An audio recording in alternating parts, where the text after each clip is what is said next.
Hi guys, good morning. Source of energy में आपका एक टॉपिक एटॉमिक एनर्जी वाला कई बच्चों ने पूछा है, जो उस लेसन में थोड़ा सा छूटा हुआ था।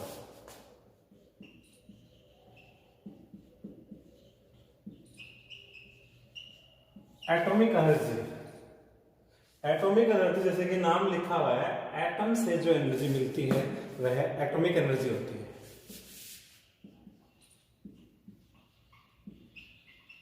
The energy which is obtained by the nucleus of an atom by fusion और फिजन। एटम का जो न्यूक्लियस होता है उससे जो एनर्जी ली जाती है फ्यूजन से या फिजन से। फ्यूज का मतलब होता है जुड़ना, फिज का मतलब होता है टूटना। आप सबको पता होता है मैटर जो होता है वो एटम से मिलकर बना होता है, और जो एटम होता है उसके भी कुछ सब एटॉमिक पार्टिकल्स होते हैं। ओके, मतलब एटम को भी हम फर्दर डिवाइड कर सकते हैं।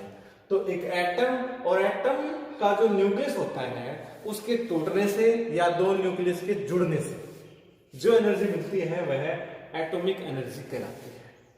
कंफर्म? एटॉमिक एनर्जी जो होती है उसमें दो बातें आई है, फ्यूजन और फिजन। एक बार में तो क्या होगा, एटम के जो लाइट न्यूक्लाई हैं वो जुड़ेंगे। न्यूक्लाई का मतलब दो न्यूक्लियस, और एक हैवी न्यूक्लियस बनाएंगे, फ्यूजन। फिजन में हैवी न्यूक्लियस होता है वो टूट जाता है दो लाइट न्यूक्लाई। ओके, तो पहले हम बात करते हैं फिजन की। न्यूक्लियर फिजन, न्यूक्लियर फिजन जो होता है वो क्या होता है, इसमें यूरेनियम का हैवी न्यूक्लियस होता है और उसके अंदर एक स्लो मूविंग न्यूट्रॉन, इसको बोलते हैं थर्मल न्यूट्रॉन,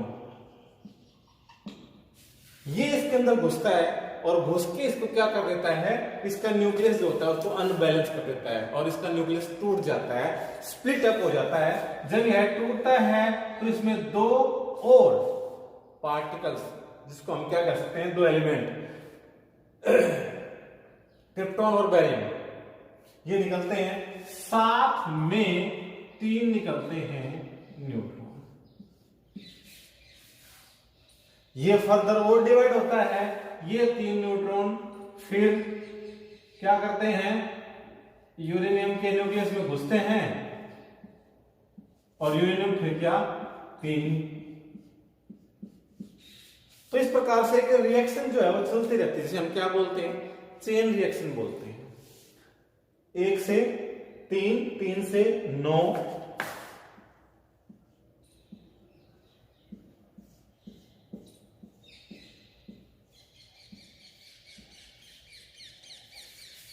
और ये कंटिन्यू चलता रहता है।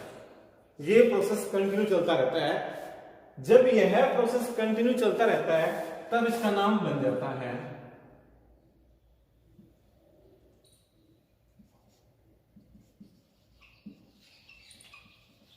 Atom bomb.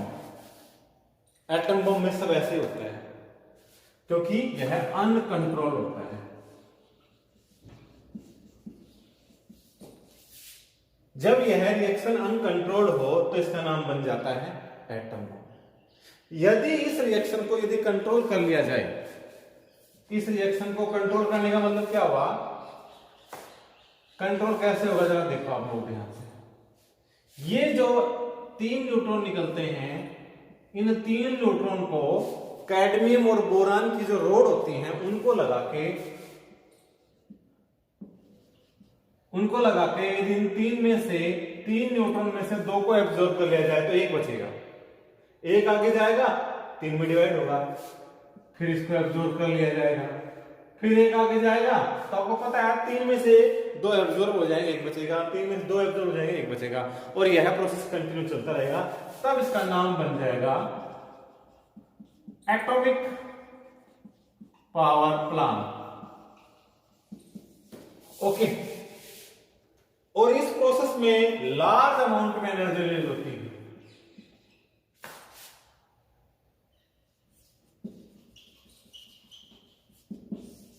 लार्ज अमाउंट में, क्योंकि लार्ज अमाउंट का मतलब यहां 100, 200, 300 नहीं, 3000 डिग्री सेल्सियस से भी ज्यादा इस पूरे प्रोसेस में एनर्जी रिलीज होती है।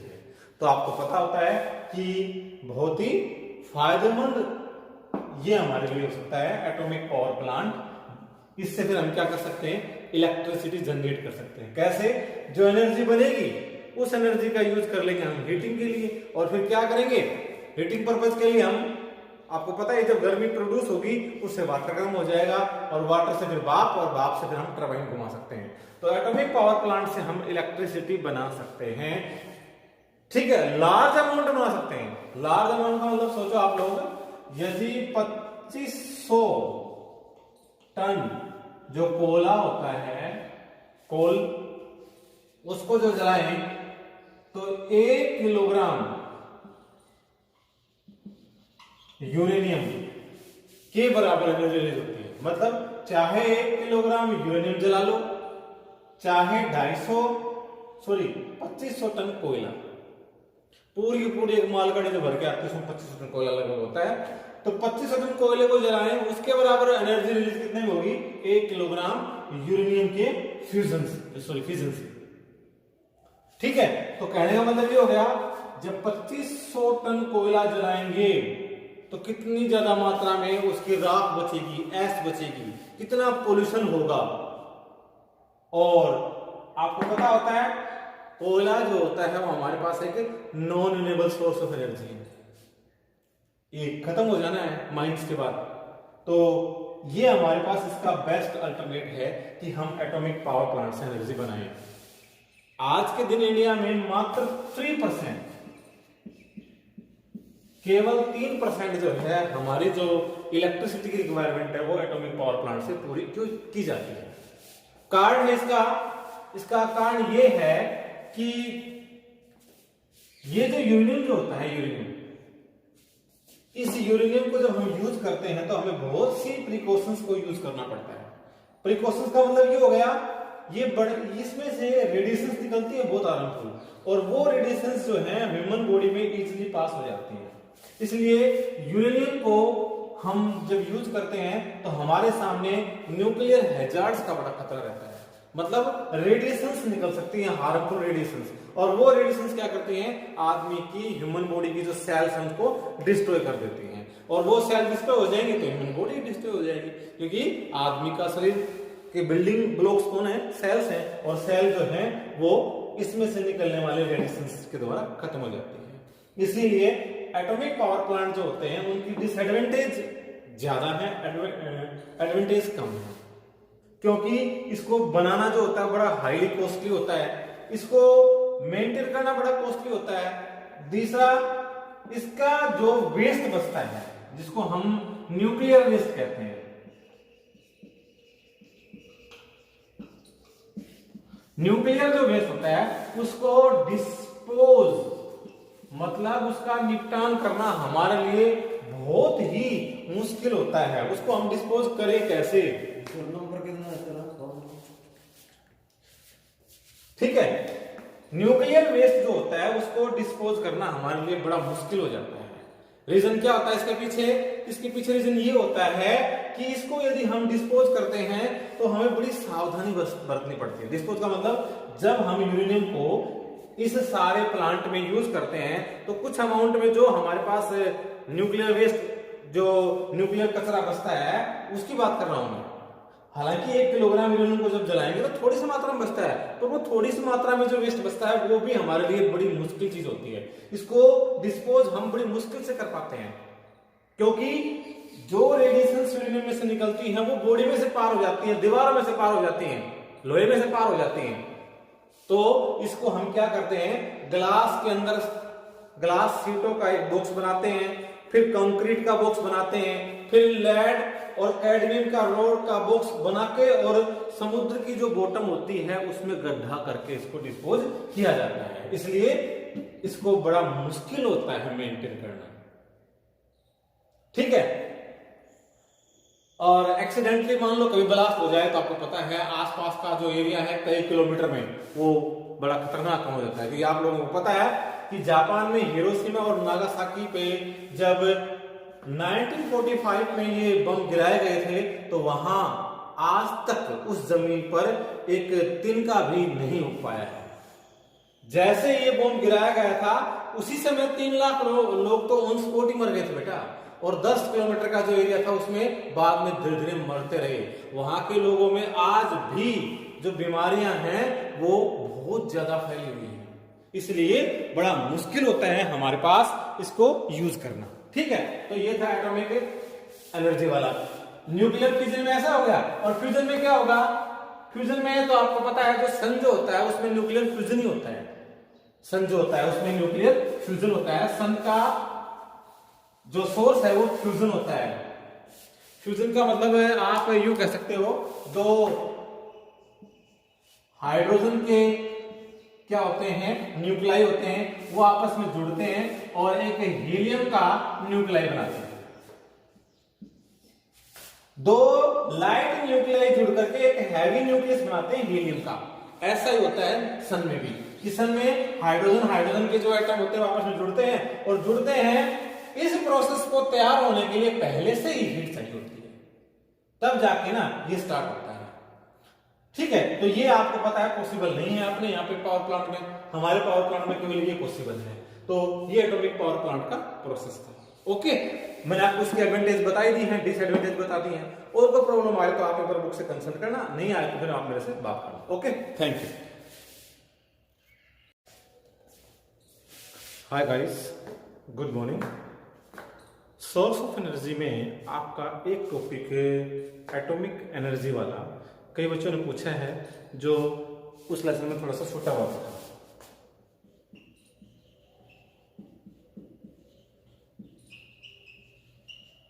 एटॉमिक एनर्जी, एटॉमिक एनर्जी जैसे कि नाम लिखा हुआ है, एटम से जो एनर्जी मिलती है वह एटॉमिक एनर्जी होती है।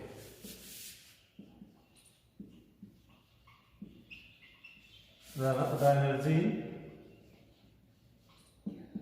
which is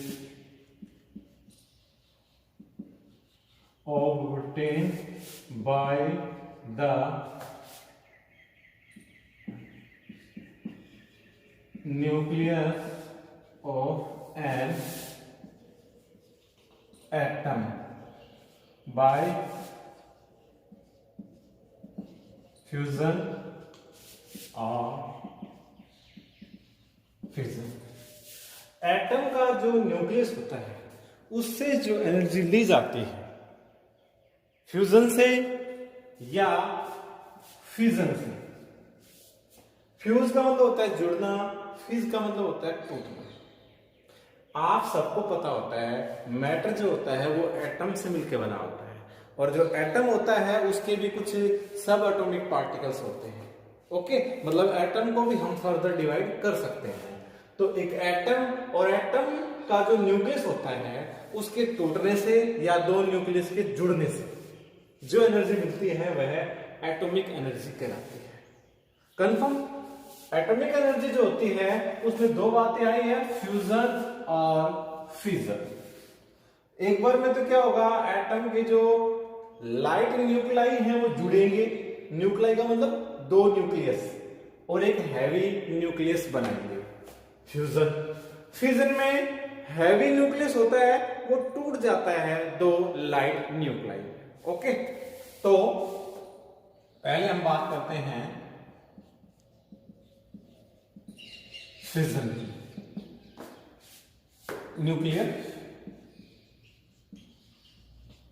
fission, nuclear fission जो होता है वो क्या होता है, इसमें यूरेनियम का हैवी न्यूक्लियस होता है और उसके अंदर एक स्लो मूविंग न्यूट्रॉन, इसको बोलते हैं थर्मल न्यूट्रॉन। ये इसके अंदर घुसता है और घुस के इसको क्या कर देता है, इसका न्यूक्लियस जो होता है उसको अनबैलेंस कर देता है और इसका न्यूक्लियस टूट जाता है, स्प्लिट अप हो जाता है। जब यह टूटता है तो इसमें दो और पार्टिकल्स, जिसको हम क्या कर सकते हैं, दो एलिमेंट क्रिप्टॉन और बेरियम, ये निकलते हैं, साथ में 3 निकलते हैं न्यूट्रॉन। ये फर्दर और डिवाइड होता है, ये 3 न्यूट्रॉन फिर क्या करते हैं, यूरेनियम के न्यूक्लियस में घुसते हैं और यूरेनियम फिर क्या 3। तो इस प्रकार से एक रिएक्शन जो है वो चलती रहती है, जिसे हम क्या बोलते हैं, चेन रिएक्शन बोलते हैं। 1 से 3, 3 से 9,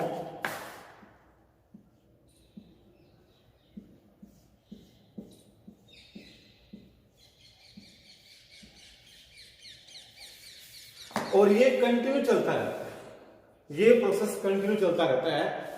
जब यह प्रोसेस कंटिन्यू चलता रहता है तब इसका नाम बन जाता है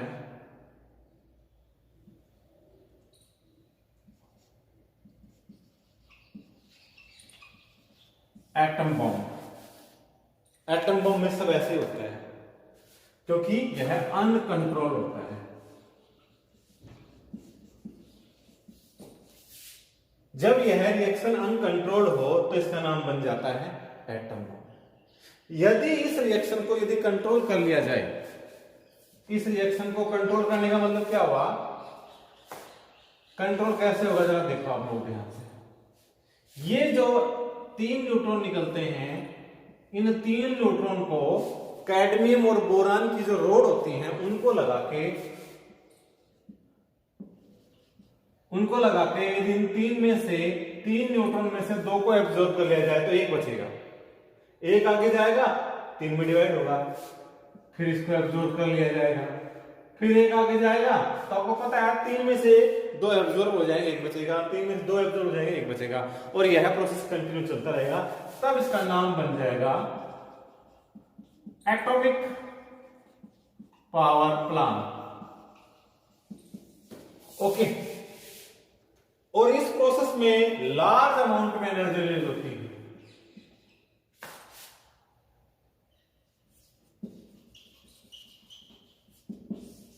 लार्ज अमाउंट में, क्योंकि लार्ज अमाउंट का मतलब यहां 100, 200, 300 नहीं, 3000 डिग्री सेल्सियस से भी ज्यादा इस पूरे प्रोसेस में एनर्जी रिलीज होती है।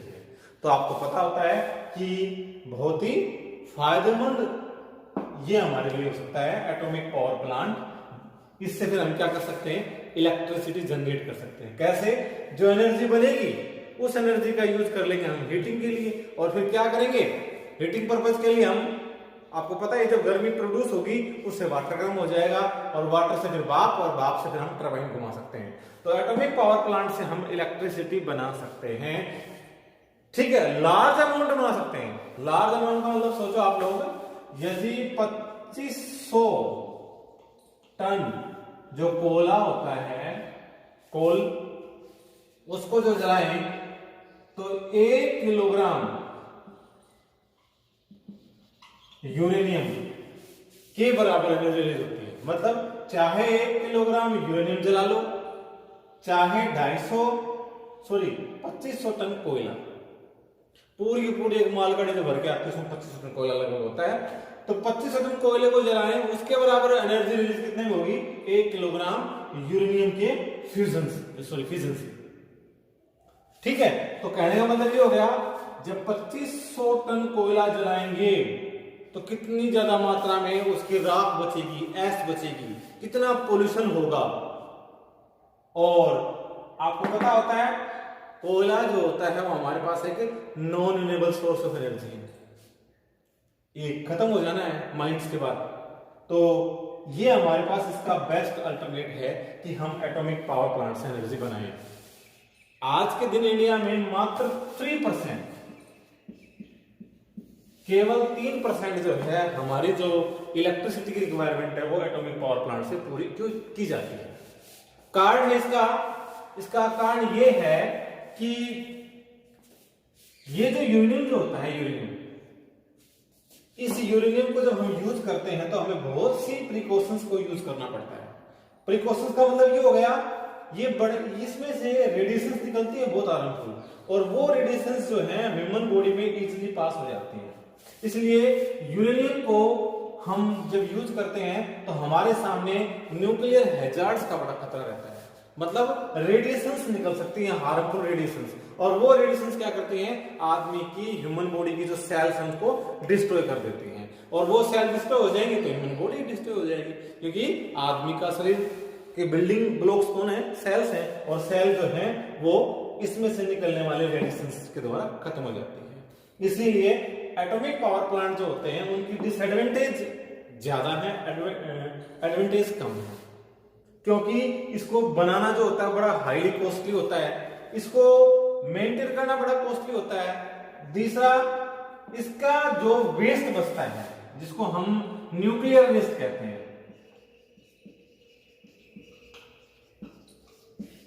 न्यूक्लियर जो वेस्ट होता है उसको डिस्पोज, मतलब उसका निपटान करना हमारे लिए बहुत ही मुश्किल होता है। उसको हम डिस्पोज करें कैसे, ठीक है। न्यूक्लियर वेस्ट जो होता है उसको डिस्पोज करना हमारे लिए बड़ा मुश्किल हो जाता है। रीजन क्या होता है इसके पीछे रीजन ये होता है कि इसको यदि हम डिस्पोज करते हैं तो हमें बड़ी सावधानी बरतनी पड़ती है। डिस्पोज का मतलब जब हम यूरेनियम को इस सारे प्लांट में यूज करते हैं तो कुछ अमाउंट में जो हमारे पास न्यूक्लियर वेस्ट, जो न्यूक्लियर कचरा बचता है उसकी बात कर रहा हूं मैं। हालांकि 1 किलोग्राम यूरेनियम को जब जलाएंगे तो थोड़ी सी मात्रा में बचता है, पर वो थोड़ी सी मात्रा में जो वेस्ट बचता है वो भी हमारे लिए बड़ी मुश्किल चीज होती है। इसको डिस्पोज हम बड़ी मुश्किल से कर पाते हैं, क्योंकि जो रेडिएशन यूरेनियम में से निकलती है वो बॉडी में से पार हो जाती है, दीवारों में से पार हो जाती है, लोहे में से पार हो जाती है। तो इसको हम क्या करते हैं, ग्लास के अंदर ग्लास शीटों का एक बॉक्स बनाते हैं, फिर कंक्रीट का बॉक्स बनाते हैं, फिर लेड और एडमिन का रोड का बॉक्स बना के और समुद्र की जो बॉटम होती है उसमें गड्ढा करके इसको डिस्पोज किया जाता है। इसलिए इसको बड़ा मुश्किल होता है मेंटेन करना, ठीक है। और एक्सीडेंटली मान लो कभी ब्लास्ट हो जाए तो आपको पता है आसपास का जो एरिया है कई किलोमीटर में वो बड़ा खतरनाक हो जाता है। क्योंकि आप लोगों को पता है कि जापान में हिरोशिमा और नागासाकी पे जब 1945 में ये बम गिराए गए थे तो वहां आज तक उस जमीन पर एक तिनका भी नहीं उग पाया है।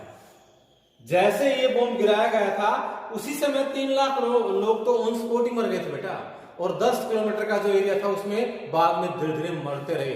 वहां के लोगों में आज भी जो बीमारियां हैं वो बहुत ज्यादा फैली हुई है, इसलिए बड़ा मुश्किल होता है हमारे पास इसको यूज करना, ठीक है। तो ये था एटॉमिक एनर्जी वाला।